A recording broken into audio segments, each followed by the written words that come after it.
जय श्री राम दोस्तों। चलते हैं आज की अपनी नई कहानी पर।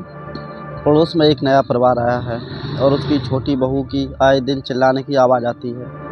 पहले हमें लगता था कि सारी कमी उसकी सास की है, लेकिन जब उसे ढंग से जाना तब पता चला कि सास तो बेचारी कुछ कहती ही नहीं। यह तो मोहतरमा है जिन्हें यह लगता है कि सास के पास बहुत छिपा हुआ धन है। ये हर चीज़ में होड़ लगा चुकी हैं कि जेठानी के साथ ऐसा किया तो मेरे साथ भी ऐसे करो, लेकिन सिर्फ दाम में, क्योंकि काम से इन्हें कोई लेना देना नहीं है। हाँ, तो यह जो मैडम है इनका नाम मधु है। इनकी पति आशीष के साथ लव मैरिज है। दोनों की शादी को भी 1 साल हुआ है।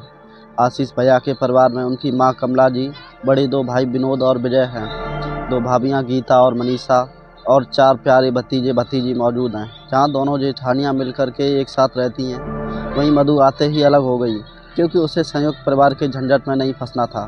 कमला जी के पति नहीं हैं। जब तीनों बच्चे बहुत छोटे थे, उसी समय उनके पति की मृत्यु हो गई थी। पति कमला जी ने ही मेहनत करके अपने बच्चों को पाला पोसा बड़ा किया, उनकी पढ़ाई लिखाई करवाई थी और विवाह करवाई,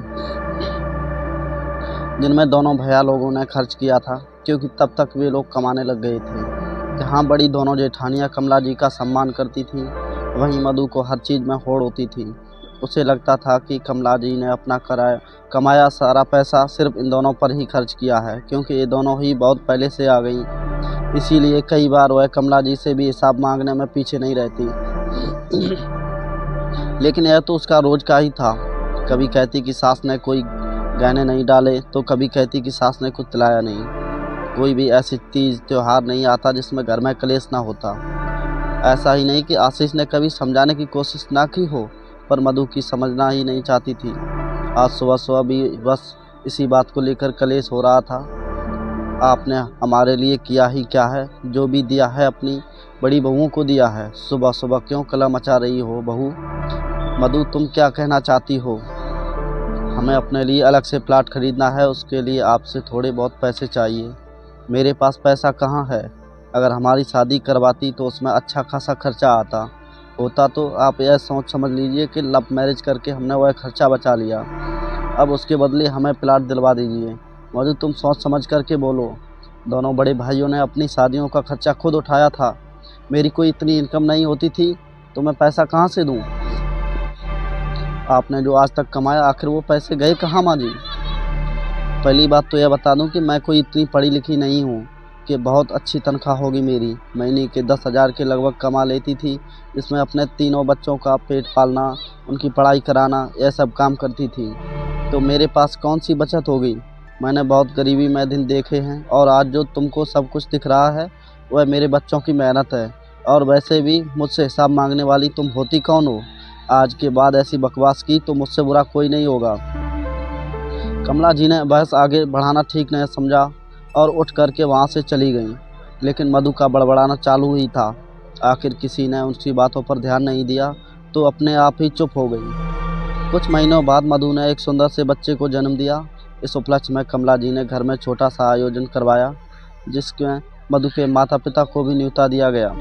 जब सब मेहमान चले गए तब मधु ने वही आलाप शुरू कर दिया। कमला जी को सुनाते हुए मधु ने अपनी माँ से कहा, देख माँ, मेरे बच्चे के होने की भी किसी को खुशी नहीं है। कितना छोटा सा आयोजन किया है। बेटी, कैसी बात कर रही हो तुम? कोई अपने परिवार के लिए ऐसे कहता है क्या? और वैसे भी समदन जी तो कह रही थी कि वह बच्चे के पहले जन्मदिन में बड़ा उत्सव करवाएंगी। सब कहने की बातें हैं माँ जी। इनके पास हमारे लिए कुछ भी नहीं है। हमारे लिए इन्होंने किया ही क्या है? यह बात कमला जी को बिल्कुल अच्छी नहीं लगी कि आज तक तो सिर्फ मुझे ही कहती थी, पर आज अपनी माँ के सामने मेरी बेइज्जती कर रही है। मत अपनी आदत सुधार लो। बोलने से पहले तो सोच लिया करो। वैसे भी आज तू मेरा हिसाब कर ही दे। और मेरा ही क्यों, मेरे साथ साथ तेरे माता पिता का भी हिसाब कर दे। आखिर जन्म देने और पालने की कीमत जो तू मुझसे पूछ रही हो, मेरे साथ साथ तेरे माता पिता से भी पूछ ले। जो उन्होंने तेरे लिए किया होगा वही मैंने मेरे बच्चों के लिए किया होगा। देखा माँ, कैसे पैसों के नाम पर यह मुझे सुनाने को तैयार हो गई। चुप कर मधु, बेवजह की बकवास की तो मुझसे बुरा कोई नहीं होगा। तुझे शर्म नहीं आती अपनी सास के लिए इस तरह कहते हुए? तू कौन होती है इनसे हिसाब किताब मांगने वाली? अगर आज के बाद इस तरह से बात की तो सोच लेना कि तेरा मायका वहीं ख़त्म। अपनी माँ के इस रूप को देखकर मधु चुप हो गई और उसके बाद उसकी दोबारा कभी भी हिम्मत नहीं हुई हिसाब पूछने की। दोस्तों, कहानी पसंद आई हो तो लाइक शेयर सब्सक्राइब करना ना भूलें और अपने दोस्तों के साथ ज़रूर शेयर करें। ऐसे ही कहानी डेली सुनने के लिए हमारे चैनल को ज़रूर सब्सक्राइब करें। धन्यवाद दोस्तों। जय श्री राम।